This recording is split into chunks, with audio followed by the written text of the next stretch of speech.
سب تعریف اللہ ہی کے لیے ہے جو سب چیزوں کا مالک ہے، یعنی وہ کہ جو کچھ آسمانوں میں ہے اور جو کچھ زمین میں ہے سب اسی کا ہے،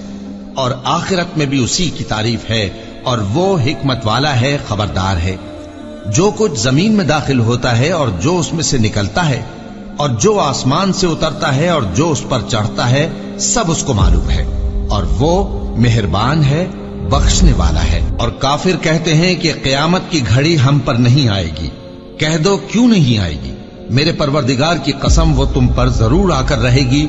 وہ پروردگار غیب کا جاننے والا ہے، ذرہ بھر چیز بھی اس سے پوشیدہ نہیں، نہ آسمانوں میں اور نہ زمین میں، اور کوئی چیز ذرے سے بھی چھوٹی یا بڑی نہیں مگر کتاب روشن میں لکھی ہوئی ہے، اس لیے کہ جو لوگ ایمان لائے اور عمل نیک کرتے رہے ان کو بدلہ دے،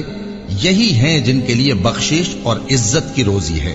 اور جنہوں نے ہماری آیتوں کے بارے میں ہمیں ہرانے کی کوشش کی، ان کے لیے سخت درد دینے والے عذاب کی سزا ہے۔ اور جن لوگوں کو علم دیا گیا ہے وہ جانتے ہیں کہ جو قرآن تمہارے پروردگار کی طرف سے تم پر نازل ہوا ہے وہ یقیناً حق ہے،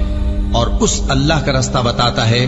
جو غالب ہے، قابل تعریف ہے۔ اور کافر کہتے ہیں کہ بھلا ہم تمہیں ایسا آدمی بتائیں جو تمہیں خبر دیتا ہے کہ جب تم مر کر بالکل ریزہ ریزہ ہو جاؤ گے تو تم نئے سرے سے پیدا ہوگے؟ یا تو اس نے اللہ پر جھوٹ باندھ لیا ہے یا اسے جنون ہے۔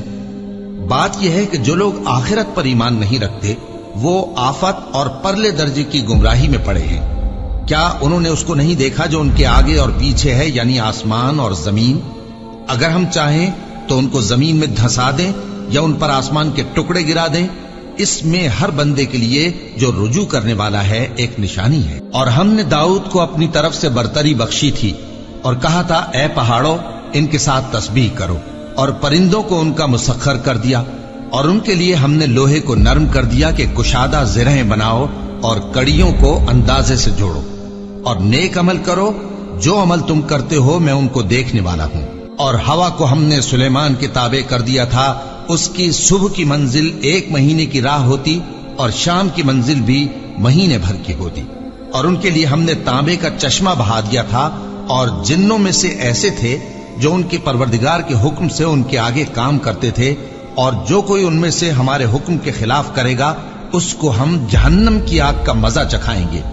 وہ جو چاہتے یہ ان کے لیے بناتے، یعنی قلعے اور تصویریں اور بڑے بڑے لگن جیسے تالاب اور دیگیں جو ایک ہی جگہ رکھی رہیں،